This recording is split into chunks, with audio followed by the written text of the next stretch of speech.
이 이야기는 서울 강남의 한 대기업에서 일어난 실제 사건을 각색하였습니다. 그 사람은 걸어 들어오는 것만으로도 공기를 무겁게 만들었습니다. 김태준 부장, 대호그룹 마케팅 본부 3팀의 부장이자 신입사원들의 악몽 같은 존재였죠. 키 180cm의 건장한 체격에 항상 새치 정도 기른 듯한 수염, 그리고 눈동자 속에 감춰진 음습한 기운까지. 그가 팀에 들어서는 순간 모든 직원들의 등줄기에는 차가운 땀이 흘렀습니다. 오늘 보고서 마감이라고 했지? 다들 끝냈어? 태준의 목소리는 마치 가시 돋친 채찍처럼 사무실 공간을 가로질렀습니다. 신입사원 민재는 손가락이 키보드 위에서 떨리는 것을 느꼈어요. 어젯밤 12시까지 회사에 남아보고서를 작성했지만 부장이 요구한 데이터 중 일부가 아직 수집되지 않은 상태였습니다. 부장님, 외부 업체 응답이 아직 오지 않아서. 핑계는 그만둬. 내 능력이 부족한 거야. 태준의 얼굴에는 미소가 번졌습니다. 민재의 얼굴이 하얗게 변하는 것을 즐기는 듯한 표정이었죠. 이런 광경은 3팀에서 거의 일상이나 다름없었습니다. 태준 부장은 특히 신입사원들을 괴롭히는 것을 즐겼어요. 회사에 들어온 지 1년이 채 되지 않은 직원들을 골라서 무리한 업무를 주고 공개적으로 망신을 주는 것이 그의 취미였습니다. 오늘 퇴근 전까지 완벽하게 끝내. 아니면 너 인사고과는 끝이야. 민재의 눈에 눈물이 고이기 시작했어요. 그 모습을 보며 태준의 입꼬리가 더욱 올라갔습니다. 그는 이런 순간을 위해 회사에 나오는 것 같았습니다. 다른 사람의 약점을 잡아 괴롭히고 그들이 무너지는 모습을 보며 희열을 느끼는 사람이었죠. 태준이 이렇게 행동해도 회사에서 별다른 제재를 가하지 않는 이유는 간단했습니다. 그는 대호그룹 부회장과 대학 동문이자 골프 친구였어요. 그 인맥 덕분에 그는 어떤 괴롭힘도 징계 없이 넘어갔습니다. 몇몇 용감한 직원들이 인사팀에 문제를 제기한 적도 있었지만 결국 그 직원들만 불이익을 받았을 뿐이었죠. 민재는 고개를 숙인 채 자리로 돌아갔습니다. 사무실은 무거운 침묵에 휩싸였어요. 모두가 자신의 모니터만 바라보며 태준의 다음 타겟이 자신이 되지 않기를 바랐습니다. 그때 팀장의 목소리가 들렸어요. 부장님, 오늘 새로운 신입사원이 오는 날입니다. 인사팀에서 곧 데려온다고 했는데요. 태준의 눈이 반짝였습니다. 새로운 신입사원, 새로운 놀잇감이 생긴다는 뜻이었죠. 그는 의자에 깊숙이 등을 기대며 만족스러운 표정을 지었습니다. 그래, 누구지? 이력서 좀 볼까? 팀장이 서류 한 장을 내밀었어요. 태준은 서류를 받아들고 빠르게 훑어보았습니다. 서지연, 26세, 서울대 경영학과 졸업. 인턴 경험도 다양했고 영어와 중국어 모두 능통한 인재였습니다. 태준은 흥미롭다는 듯 눈썹을 치켜 올렸어요. 여자네? 재미있겠는데. 그 순간 인사팀 직원이 한 여성을 데리고 사무실에 들어왔습니다. 단정한 검은색 정장을 입은 그녀는 긴 생머리를 단정하게 묶고 또렷한 눈빛으로 사무실을 둘러보았어요.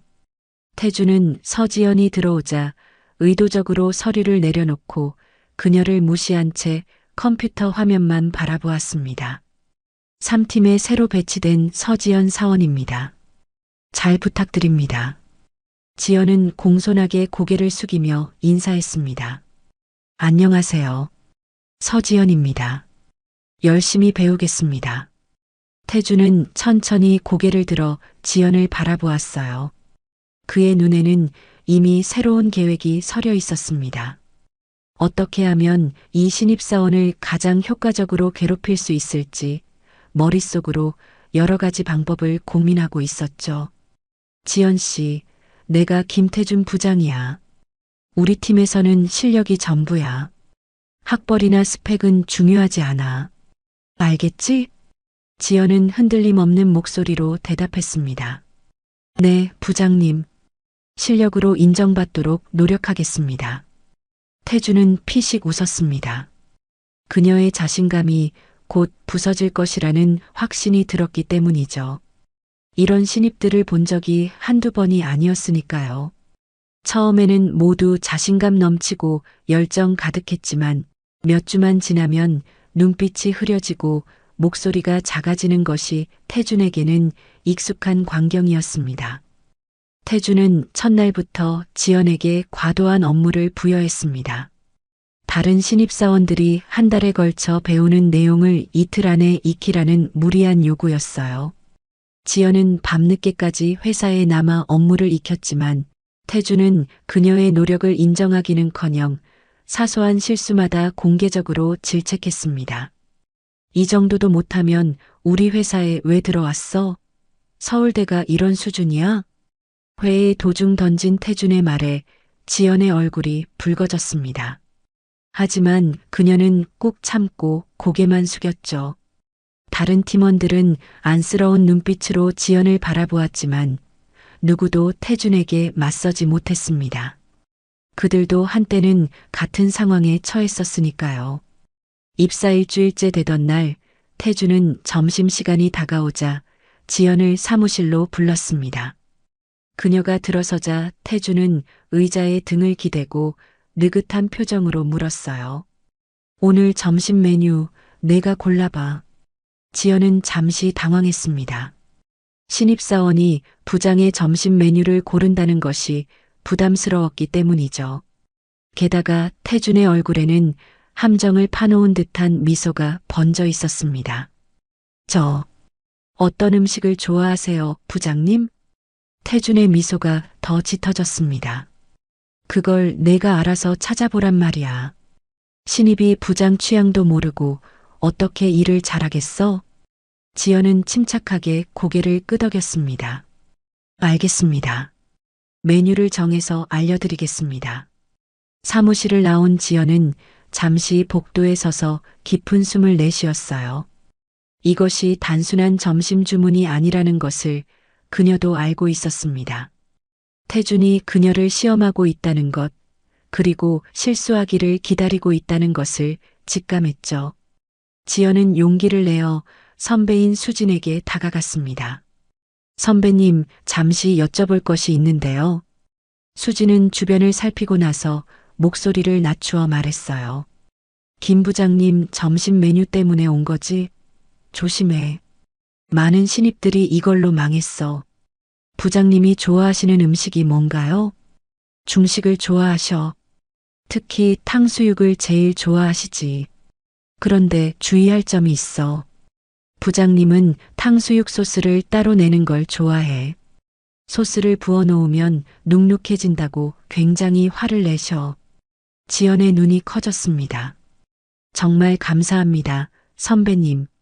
수지는 어깨를 으쓱했어요. 우린 다 같은 배를 탄 사람들이니까.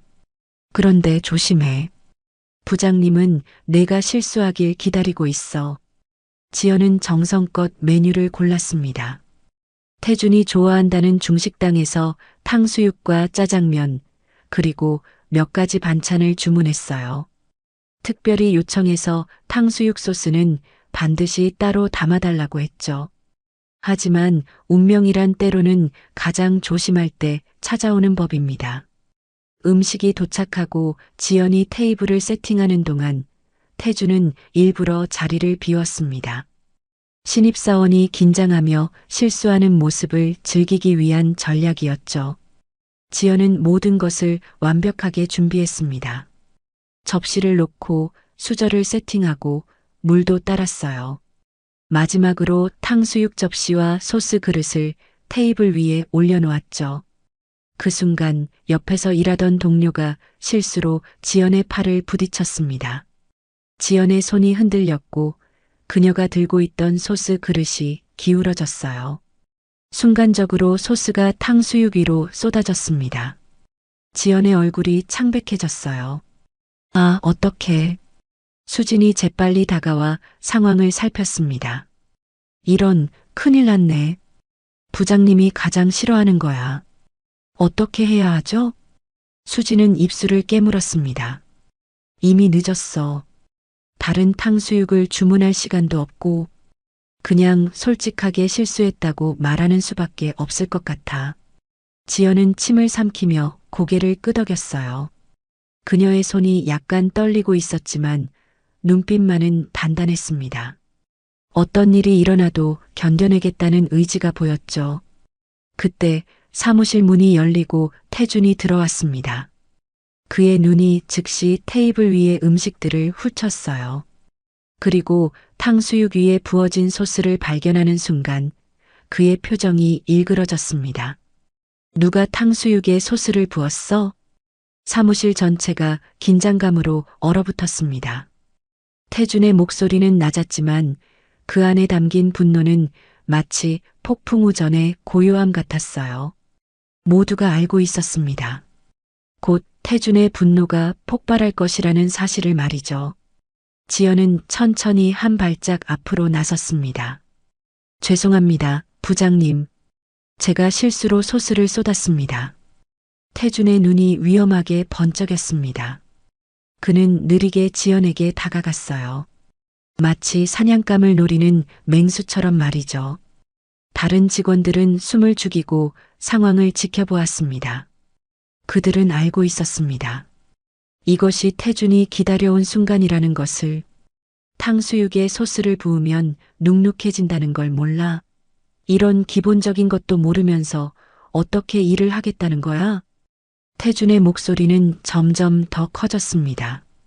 지연은 고개를 숙인 채 그의 분노를 온몸으로 받아내고 있었어요. 다른 직원들은 자신의 자리에서 꼼짝 않고 있었죠. 누구도 끼어들 용기가 없었습니다. 죄송합니다, 부장님. 실수였습니다. 태준은 지연의 사과를 무시한 채 탕수육 접시 앞으로 다가갔습니다. 그의 얼굴에는 이상한 미소가 번졌어요. 마치 이 순간을 위해 오랫동안 계획해온 사람처럼 말이죠. 실수? 이게 단순한 실수야? 이런 바보 같은 실수를 하는 사람이 어떻게 우리 회사에 들어왔는지 정말 궁금하네. 태준은 테이블 위에 남아있던 소스 그릇을 집어들었습니다. 그릇 안에는 아직 소스가 조금 남아있었어요. 사무실의 공기가 얼어붙었습니다. 모두가 태준의 다음 행동을 예측했지만 아무도 막을 수 없었죠. 이렇게 소스를 붓는 게 얼마나 잘못된 건지 직접 느껴봐야 알겠어.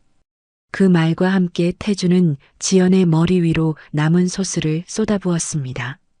끈적한 갈색 소스가 지연의 머리카락과 얼굴을 타고 흘러내렸어요. 사무실에서 숨을 들이키는 소리가 들렸습니다.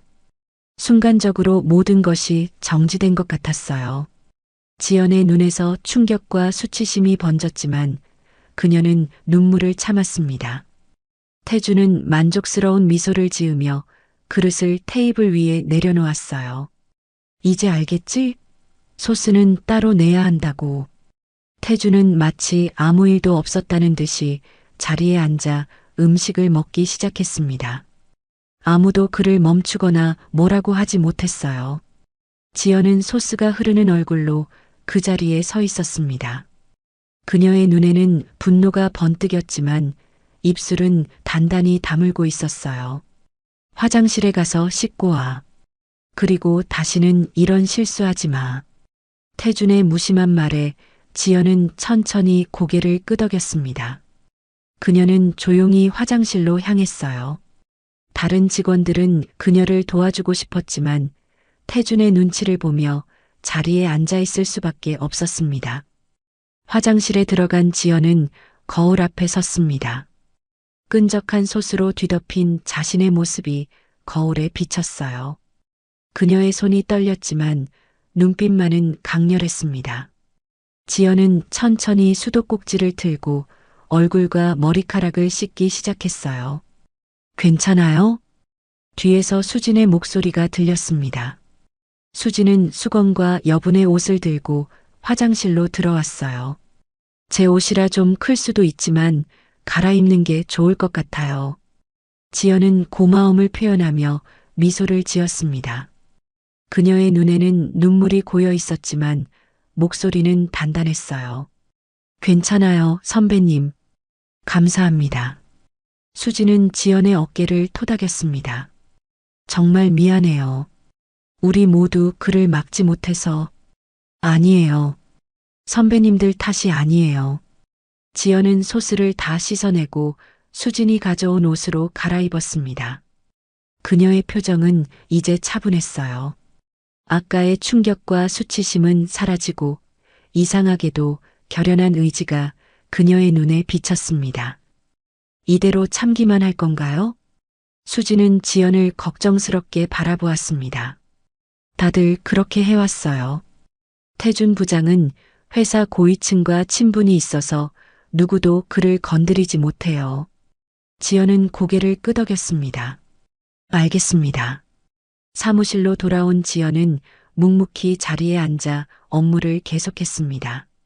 태준은 그녀를 무시한 채 다른 직원들에게 지시를 내리고 있었어요.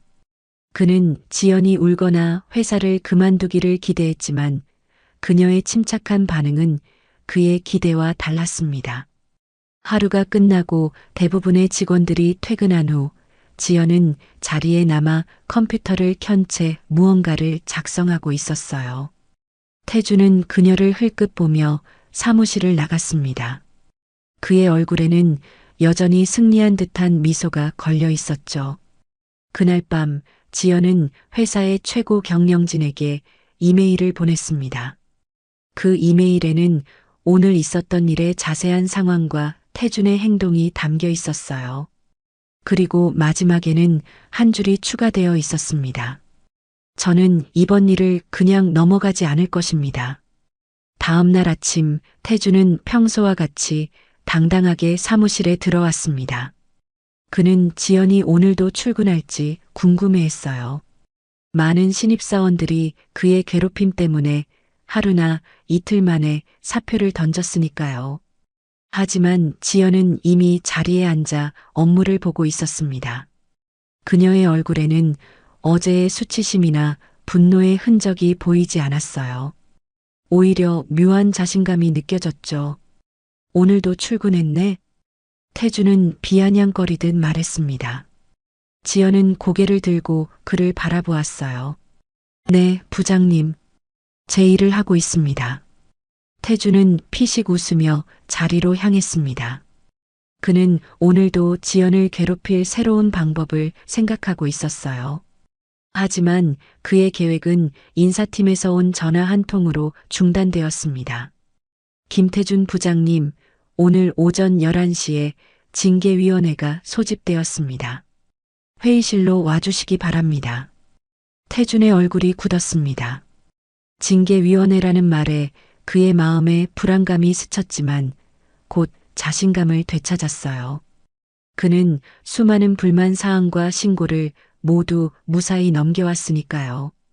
이번에도 그의 인맥이 그를 지켜줄 것이라고 생각했습니다. 알았어.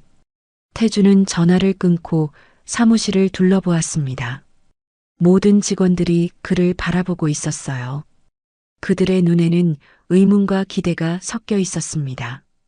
태주는 자신감 있는 표정을 지으며 자리에서 일어났어요. 하지만 그의 손이 살짝 떨리는 것을 아무도 눈치채지 못했습니다.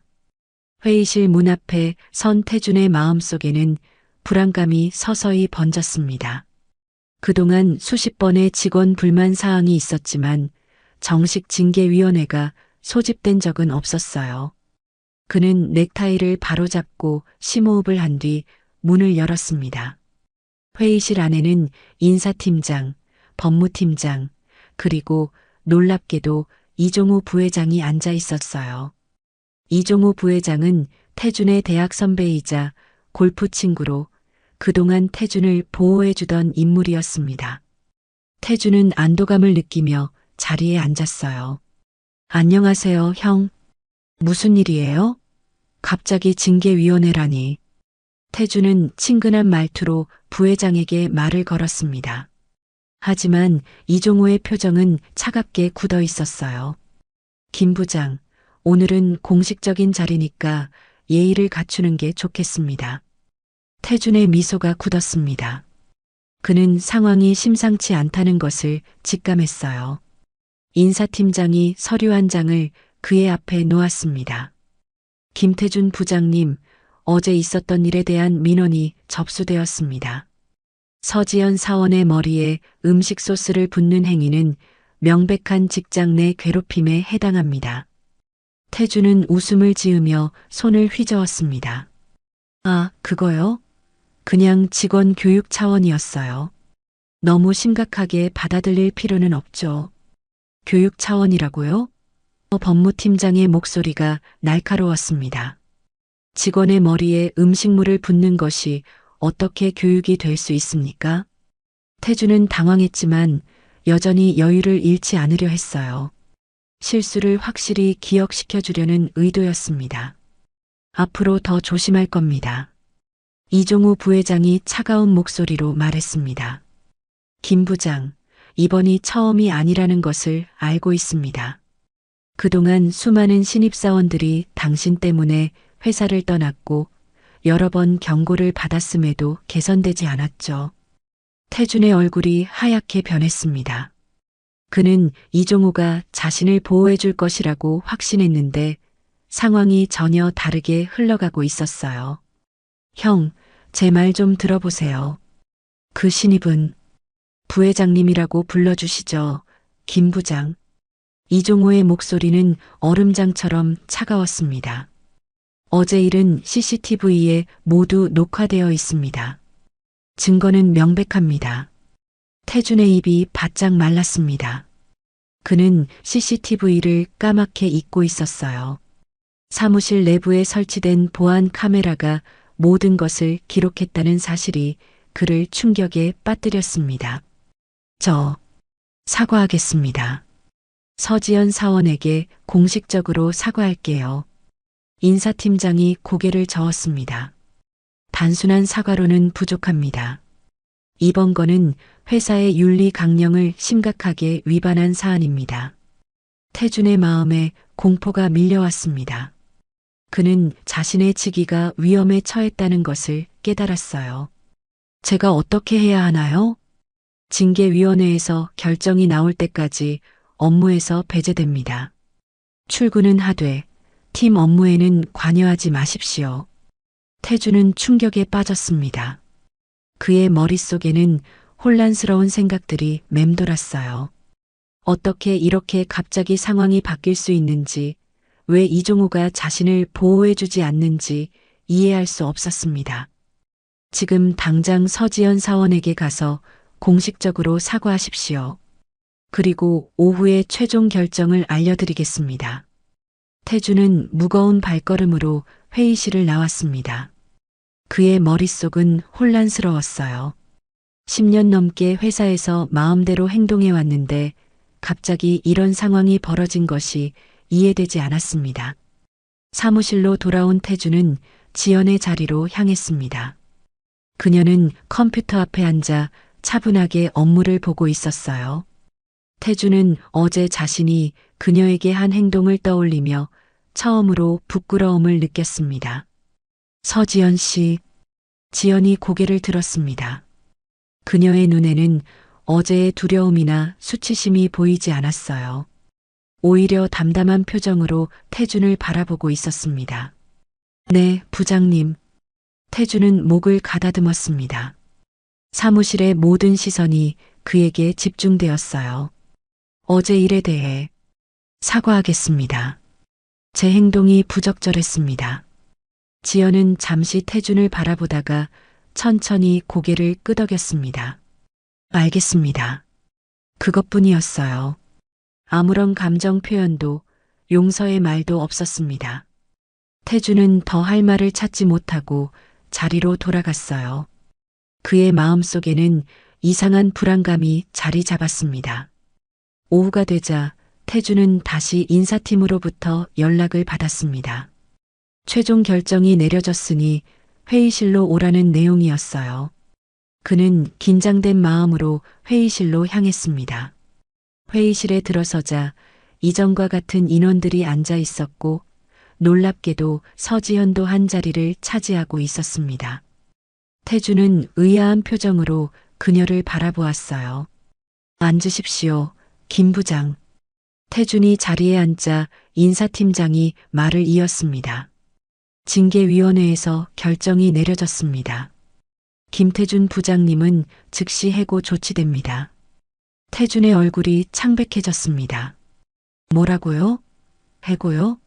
그건 너무 심한 처벌 아닙니까? 저는 10년 넘게 이 회사를 위해 일했습니다. 이종우 부회장이 차갑게 말했습니다. 그동안 수많은 경고가 있었습니다. 그리고 이번 사건은 단순한 직장 내 괴롭힘을 넘어섰습니다.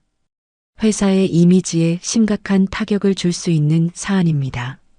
태주는 놀라움과 분노, 그리고 두려움이 뒤섞인 표정으로 주변을 둘러보았습니다.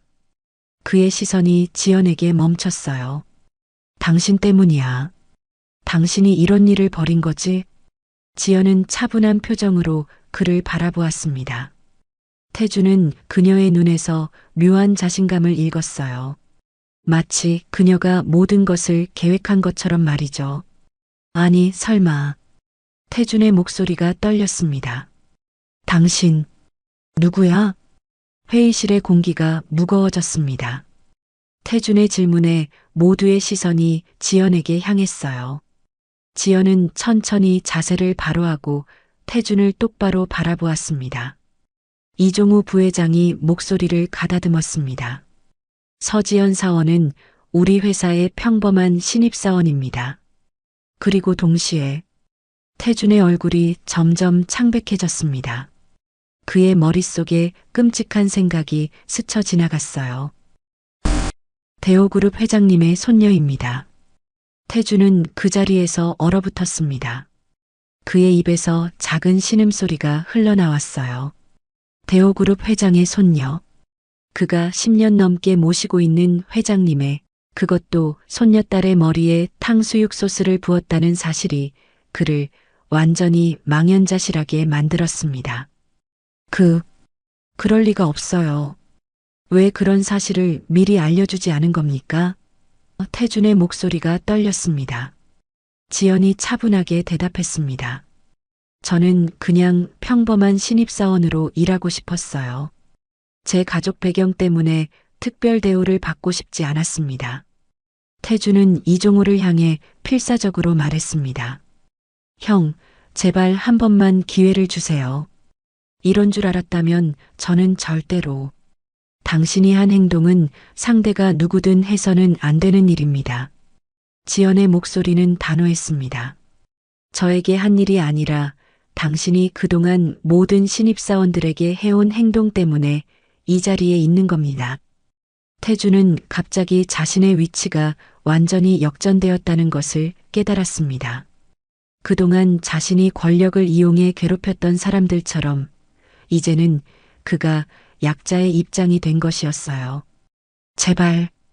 태주는 지연을 향해 애원하듯 말했습니다. 이번 한 번만 용서해 주세요. 제가 앞으로는 절대로 그런 일을 하지 않겠습니다. 지연은 잠시 태준을 바라보았습니다. 그녀의 눈에는 분노보다는 차분한 결의가 담겨 있었어요. 저는 당신을 용서할 수 있습니다.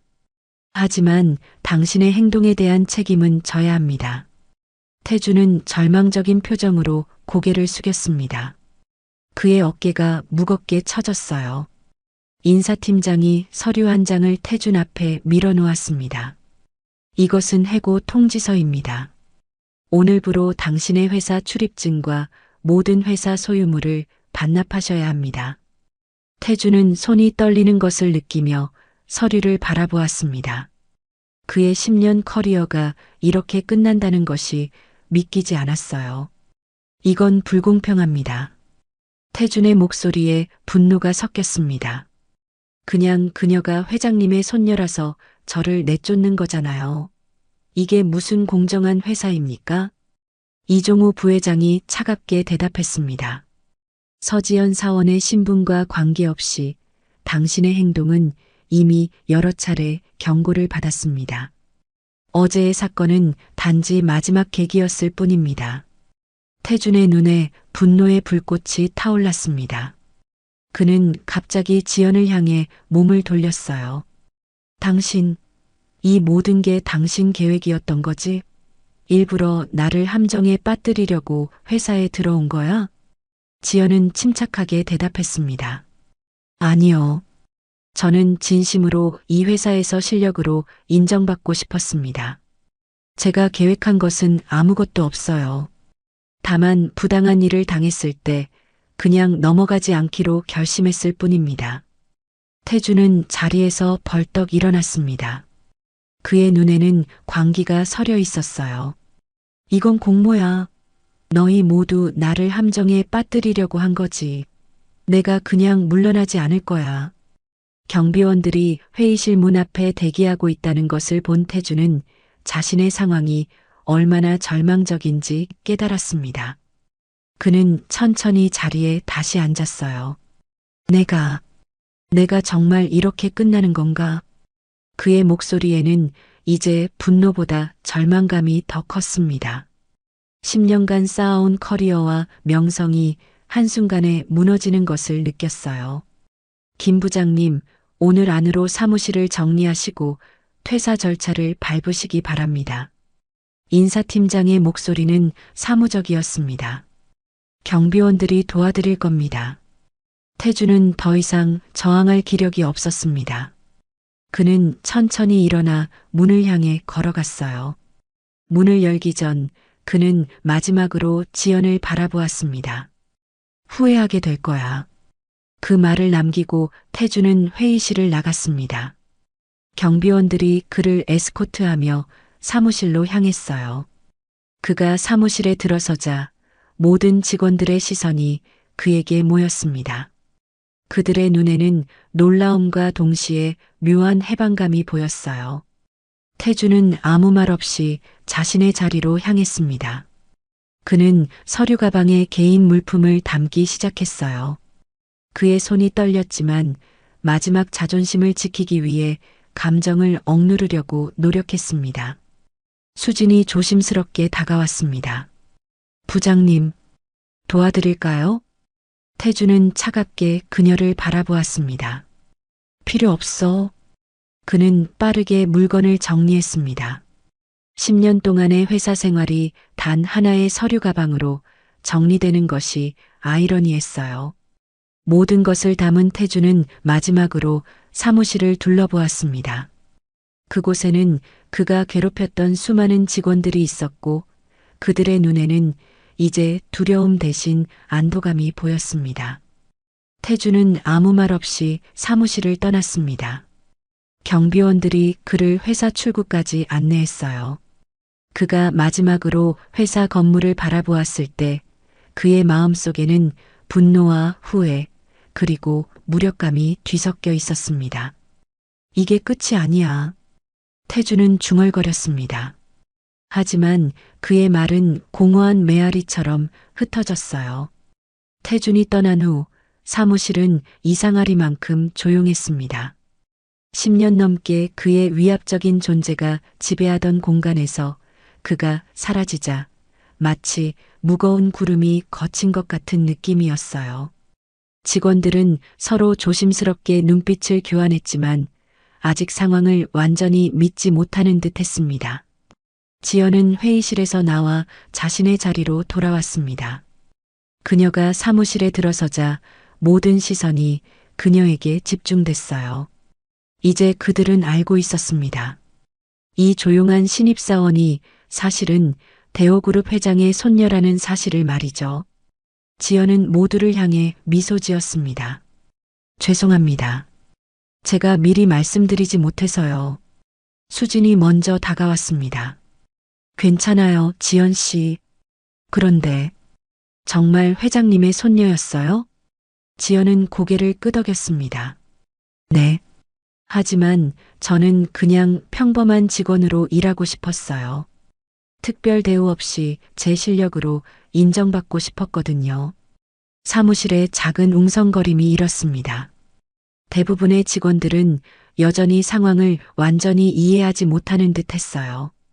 어제까지만 해도 소스를 머리에 뒤집어 쓴 불쌍한 신입사원이 하루 만에 회사의 가장 권력 있는 인물이 되었으니까요. 팀장이 모두를 진정시키며 말했습니다. 자, 이제 다들 업무로 돌아갑시다. 오늘 일어난 일에 대해서는 공식 발표가 있을 거예요. 직원들은 각자의 자리로 돌아갔지만 여전히 지연을 향한 호기심 어린 시선이 느껴졌습니다. 지연은 그런 시선을 무시한 채 평소처럼 업무에 집중했어요. 그녀는 자신의 신분이 드러났다고 해서 일하는 태도가 달라지지 않았습니다. 오후 회사 전체에 공지가 내려왔습니다. 직장 내 괴롭힘 근절을 위한 새로운 정책 시행이라는 제목의 이메일이었어요. 그 내용은 앞으로 직장 내 괴롭힘에 대해 무관용 원칙을 적용하며 모든 직원들이 안전하고 존중받는 환경에서 일할 수 있도록 하겠다는 회사의 의지를 담고 있었습니다. 지연의 데스크톱 화면에 새 메시지 알림이 떴습니다. 회장실에서 온 메시지였어요. 오늘 퇴근 후 내 사무실로 오렴. 간단한 한 줄이었지만 지연은 그 의미를 알고 있었습니다. 그녀는 깊은 숨을 내쉬며 메시지를 닫았어요. 퇴근 시간이 되자 지연은 조용히 회장실로 향했습니다. 대호그룹의 최고층에 위치한 회장실은 그녀에게도 낯설지 않은 공간이었어요. 어릴 때부터 가끔 할아버지를 만나러 올 때면 이곳을 방문했기 때문이죠. 문을 두드리자 안에서 익숙한 목소리가 들렸습니다. 들어오세요. 지연은 천천히 문을 열고 회장실로 들어갔습니다. 넓은 창문 너머로 서울의 야경이 펼쳐진 회장실에는 서대호 회장이 의자에 앉아 있었어요. 80이 넘은 나이에도 그의 눈빛은 여전히 날카로웠습니다. 할아버지, 지연은 공손하게 인사했습니다. 서대호 회장은 손녀를 바라보며 미소 지었어요. 지연아, 앉으렴. 지연은 할아버지 앞에 마련된 소파에 앉았습니다. 서대호 회장은 잠시 손녀를 관찰하듯 바라보았어요. 어제 있었던 일 들었다. 지연은 고개를 끄덕였습니다. 네. 괜찮니? 네, 할아버지. 저는 괜찮아요. 서대호 회장은 깊은 한숨을 내쉬었습니다. 내가 미리 알았더라면 그런 일이 일어나지 않았을 텐데. 왜 처음부터 말하지 않았니? 지연은 천천히 대답했습니다. 저는 제 능력으로 인정받고 싶었어요. 할아버지의 손녀가 아닌 서지연으로서요. 서대호 회장의 눈에 자부심이 번졌습니다. 내 어머니를 닮았구나. 그녀도 항상 자신의 길을 가려고 했지. 지연은 미소 지었습니다. 어머니에 대한 이야기는 언제나 그녀의 마음을 따뜻하게 만들었어요. 그래서 이제 어떻게 할 생각이니? 모두가 내가 회장의 손녀란 걸 알게 됐는데 계속 일하고 싶니? 지연은 망설임 없이 대답했습니다. 네, 할아버지. 제가 시작한 일이니 끝까지 하고 싶어요. 오히려 이제는 더 열심히 일해서 제 실력을 증명해야 할 것 같아요. 서대호 회장은 만족스러운 표정으로 고개를 끄덕였습니다. 좋아. 하지만 한 가지 조건이 있다. 무슨 조건인가요? 내가 직접 그 부서의 문제점들을 파악하고 개선안을 만들어 보렴. 어제 같은 일이 다시는 일어나지 않도록. 지연의 눈이 커졌습니다. 저에게 그런 권한을 주시는 건가요? 서대호 회장은 웃었습니다. 내가 우리 회사의 미래 주인이 될 사람이야. 지금부터 배워나가는 게 좋을 것 같구나. 지연은 할아버지의 말에 무게를 느꼈습니다. 그녀는 항상 대호그룹의 상속자라는 부담을 피하고 싶었지만 이제는 그 책임을 받아들일 때가 온 것 같았어요.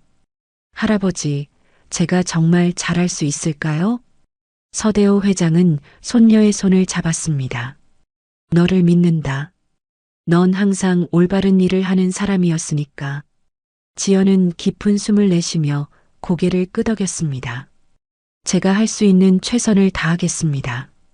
다음 날 아침, 지연은 평소처럼 사무실에 출근했습니다. 하지만 직원들의 태도는 달라져 있었어요. 전날까지만 해도 그저 신입사원이었던 그녀를 이제는 회장의 손녀라는 시선으로 바라보는 것이 느껴졌습니다. 팀장이 그녀에게 다가왔습니다. 지연 씨, 오늘부터 개인 사무실을 사용하시면 어떨까요? 회장님의 손녀로서. 지연은 미소를 지으며 고개를 저었습니다.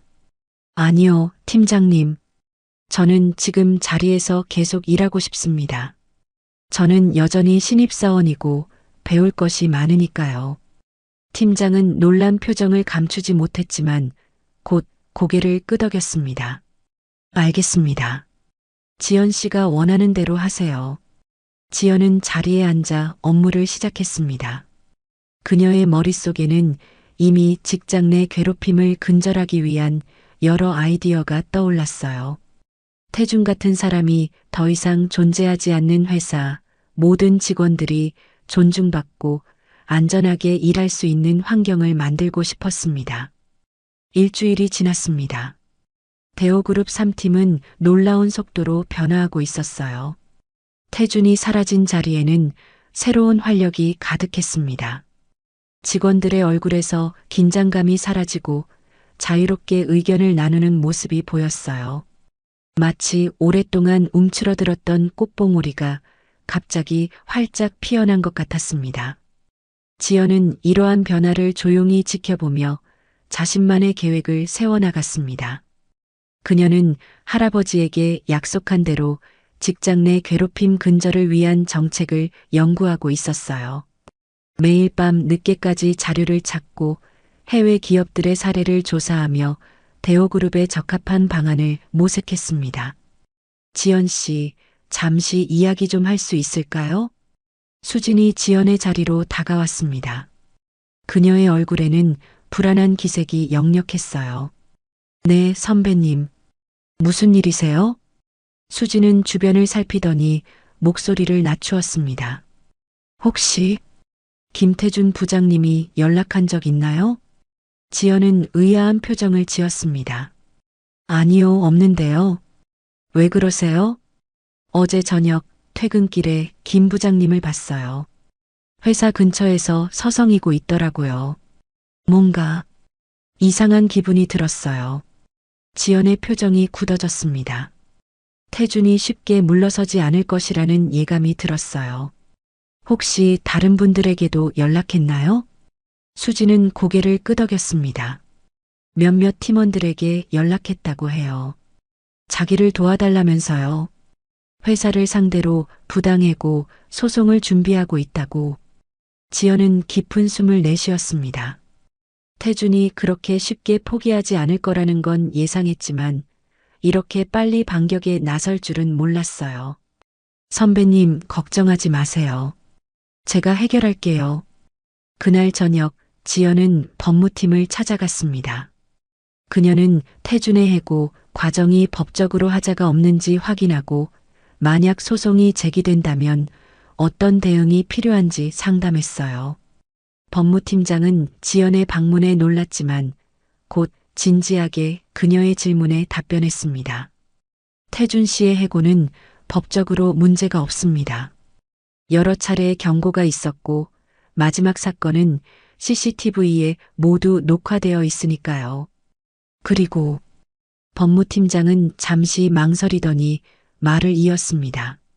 사실 이번 일은 회사에 오히려 좋은 기회가 될 수도 있습니다. 어떤 의미에서요? 대호그룹이 직장 내 괴롭힘에 대해 강경한 입장을 취한다는 것을 보여줄 수 있으니까요. 요즘 직장 내 괴롭힘은 사회적으로 큰 이슈입니다. 이번 기회에 회사의 이미지를 개선할 수 있을 거예요. 지연은 고개를 끄덕였습니다. 그녀의 머릿속에 아이디어가 떠올랐어요. 다음 날 아침 지연은 팀장에게 회의 시간을 요청했습니다. 그녀가 회의실에 들어서자 3팀의 모든 직원들이 모여 있었어요. 그들의 얼굴에는 호기심과 기대감이 섞여 있었습니다. 안녕하세요, 여러분. 지연은 차분한 목소리로 말을 시작했습니다. 오늘은 제가 준비한 프로젝트에 대해 이야기하고 싶어요. 지연은 태블릿을 열고 준비한 자료를 화면에 띄웠습니다. 대호그룹 직장 문화혁신 프로젝트라는 제목이 눈에 띄었어요. 제가 입사한 지 얼마 되지 않았지만 우리 팀에서 일어난 사건을 계기로 회사 전체의 문화를 개선할 수 있는 기회가 왔다고 생각합니다. 직원들은 집중하며 지연의 말에 귀를 기울였습니다. 그녀가 회장의 손녀라는 사실을 알고 있었지만 이렇게 직접적으로 회사 정책에 관여할 것이라고는 예상하지 못했기 때문이에요. 이 프로젝트는 3가지 핵심 요소로 구성됩니다. 첫째, 익명신고 시스템 구축. 둘째, 관리자 리더십 교육 강화. 셋째, 직원 심리 상담 프로그램 도입. 지연은 각 항목에 대해 상세히 설명했습니다. 그녀가 준비한 계획은 놀라울 정도로 체계적이고 실현 가능했어요. 특히 익명신고 시스템은 직원들이 두려움 없이 부당한 대우를 보고할 수 있는 안전한 통로가 될 것이었습니다. 이 프로젝트를 우리 팀에서 먼저 시범 운영한 후 성공적이라면 회사 전체로 확대하고 싶습니다. 여러분의 의견과 제안을 듣고 싶어요. 지연의 발표가 끝나자 회의실에는 잠시 침묵이 흘렀습니다. 직원들은 서로를 바라보며 누가 먼저 말할지 망설이는 듯 했어요. 그때 수진이 조심스럽게 손을 들었습니다. 지연 씨, 정말 좋은 아이디어라고 생각해요. 특히 익명신고 시스템은 많은 직원들에게 도움이 될 거예요. 다른 직원들도 하나둘씩 의견을 내기 시작했습니다. 처음에는 조심스러웠지만 점점 더 자유롭게 자신의 생각을 표현했어요.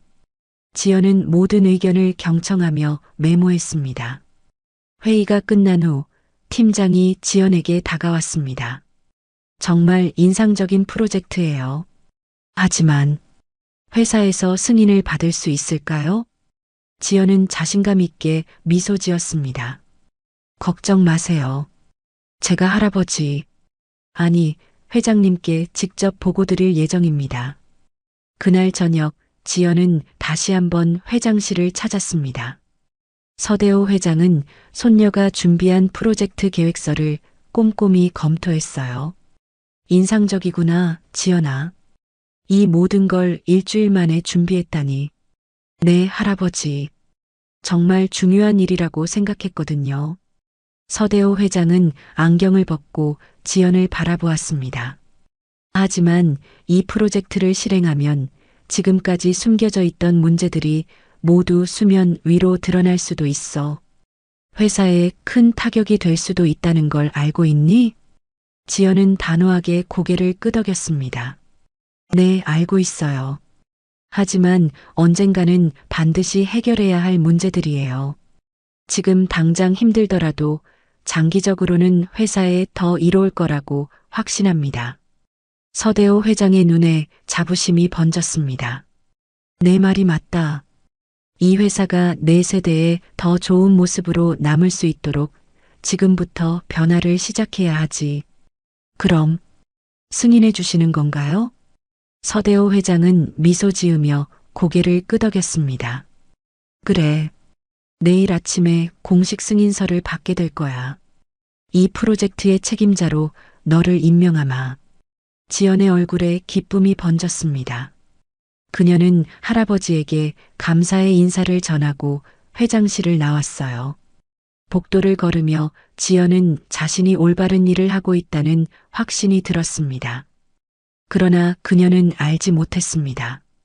태준이 그녀의 프로젝트를 무너뜨리기 위해 이미 움직이기 시작했다는 사실을 말이죠. 이튿날 아침 지연은 활기찬 발걸음으로 회사에 도착했습니다. 오늘은 그녀의 프로젝트가 공식적으로 승인되는 날이었어요. 엘리베이터에 오르며 그녀는 앞으로의 계획을 머릿속으로 정리했습니다. 우선 익명신고 시스템부터 구축하고 관리자, 교육 프로그램을 준비할 생각이었어요. 하지만 사무실에 들어서자마자 지연은 뭔가 이상하다는 것을 느꼈습니다. 직원들이 모여 소곤거리고 있었고 그녀를 보자 갑자기 침묵이 흘렀어요. 수진이 걱정스러운 표정으로 다가왔습니다. 무슨 일이에요, 선배님? 지연이 물었습니다. 수진은 자신의 태블릿을 지연에게 건넸어요. 이것 봤어요? 화면에는 한 언론사의 기사가 떠 있었습니다. 제목이 눈에 들어왔어요. 대호그룹 회장 손녀, 신입사원으로 위장 잠입. 내부 직원 함정에 빠뜨려. 지연의 얼굴이 창백해졌습니다. 기사 내용은 그녀가 처음부터 직원들을 속이고 회사에 들어왔으며 특히 김태준 전 부장을 의도적으로 함정에 빠뜨려 해고시켰다는 내용이었어요.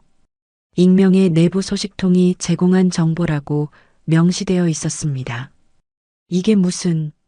지연의 목소리가 떨렸습니다. 팀장이 다가와 조용히 말했어요. 지연 씨, 회장실에서 전화가 왔어요. 지금 바로 올라가라고 하셨습니다. 지연은 깊은 숨을 내쉬고 고개를 끄덕였습니다. 그녀는 동료들의 의심스러운 시선을 느끼며 사무실을 나섰어요. 엘리베이터 안에서 그녀는 기사를 다시 읽었습니다. 분명 태준의 소행이었어요. 그는 자신의 해고에 대한 복수로 지연의 명예를 훼손하고 회사 내 신뢰를 무너뜨리려 한 것이었습니다. 회장실에 도착하자 비서가 지연을 곧바로 안내했습니다. 서대호 회장은 창가에 서서 바깥을 바라보고 있었어요. 그의 어깨가 평소보다 더 무거워 보였습니다. 할아버지, 지연이 조용히 불렀습니다. 서대호 회장이 천천히 돌아섰습니다. 그의 얼굴에는 피로와 실망감이 역력했어요. 이 기사를 봤니? 네, 방금 봤어요. 하지만 할아버지, 이건 다 거짓말이에요. 제가 어떻게 그런 함정을 놓았겠어요? 서대호 회장은 무거운 한숨을 내쉬었습니다.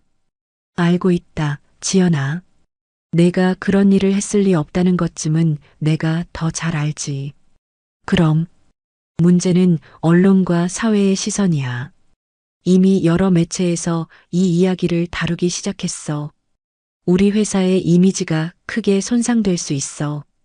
지연은 할아버지 앞에 앉았습니다. 어떻게 대응하실 건가요? 서대호 회장은 잠시 침묵했다가 말했습니다.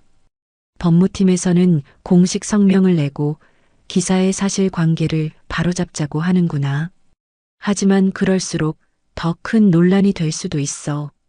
그럼 우리가 가만히 있으면 거짓말이 진실이 되는 건가요? 지연의 목소리에 분노가 실렸습니다. 아니다. 우리는 다른 방식으로 대응할 거야. 서대호 회장의 목소리가 단단해졌습니다. 내 프로젝트를 더 빨리 진행하자. 지연의 눈이 커졌습니다. 제 프로젝트요? 그래. 직장 문화 혁신 프로젝트야. 이번 일을 계기로 회사 전체에 적용하는 걸 앞당기자. 그리고 서대호 회장은 잠시 망설이다가 말을 이었습니다. 내가 직접 언론 앞에 서서 이 프로젝트를 설명하면 어떨까? 지연은 놀란 표정을 감추지 못했습니다. 제가요? 하지만 저는 그저 신입사원인데. 아니다. 넌 이제 우리 회사의 직장 문화혁신 프로젝트 책임자야. 오늘 공식 발표가 나갈 거야. 지연은 할아버지의 제안을 곰곰이 생각했습니다. 그녀가 직접 언론 앞에 서면 태준이 퍼뜨린 거짓말에 정면으로 대응할 수 있을 것이었어요. 동시에 대호그룹이 진정으로 변화하려는 의지를 보여줄 수도 있었죠. 알겠습니다, 할아버지. 제가 하겠습니다. 서대호 회장은 만족스러운 표정으로 고개를 끄덕였습니다. 좋아. 내일 오전에 기자회견을 열자. 그때까지 준비하렴. 지연은 회장실을 나와 자신의 사무실로 향했습니다. 그녀의 마음은 이제 더욱 단단해졌어요. 태준의 공격은 오히려 그녀의 프로젝트를 앞당기는 계기가 되었습니다. 사무실에 돌아온 지연은 팀원들을 모았습니다. 그녀는 현재 상황과 내일 있을 기자회견에 대해 설명했어요. 저는 여러분들에게 솔직하게 말씀드리고 싶습니다. 오늘 나온 기사는 사실이 아닙니다. 저는 어떤 함정도 설치하지 않았고 김태준 전 부장님은 자신의 행동 때문에 정당하게 해고된 것입니다. 직원들은 조용히 지연의 말을 들었습니다. 그들의 표정에서 의심이 점차 사라지고 있었어요. 내일 있을 기자회견에서 저는 우리의 직장 문화혁신 프로젝트를 발표할 예정입니다.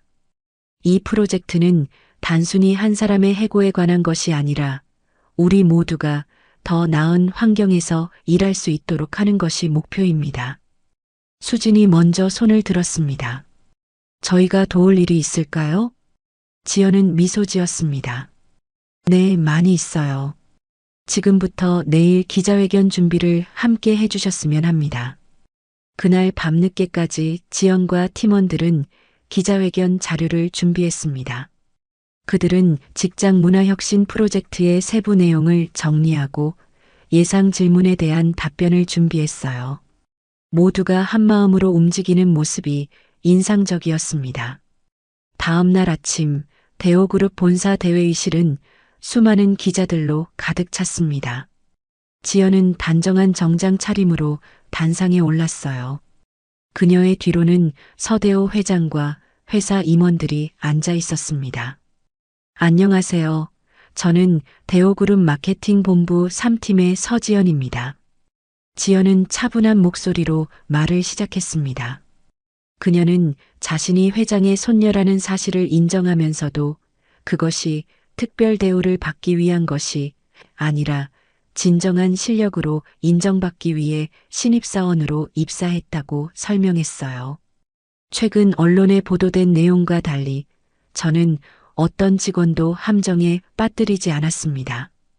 김태준 전 부장의 해고는 그의 반복된 직장 내 괴롭힘 행위에 대한 정당한 조치였습니다.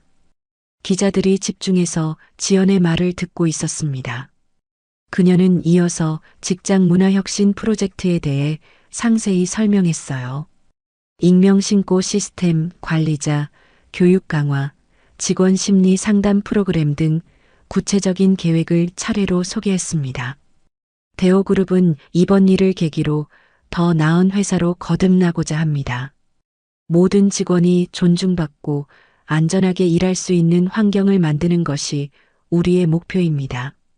기자회견이 끝난 후 많은 언론들은 지연의 솔직한 태도와 구체적인 개선 방안에 호의적인 반응을 보였습니다. 태준이 퍼뜨린 거짓 정보는 점차 설득력을 잃어갔어요. 한 달 뒤 대호그룹의 직장 문화혁신 프로젝트는 모든 부서에 확대 적용되었습니다. 익명신고 시스템을 통해 여러 부서에 숨겨진 문제들이 드러났고 회사는 이를 하나씩 해결해 나갔어요.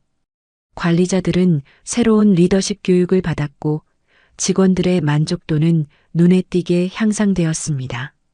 지연은 이제 신입사원이 아닌 프로젝트 책임자로서 더 큰 책임을 맡게 되었지만 그녀는 여전히 3팀에서 팀원들과 함께 일했습니다.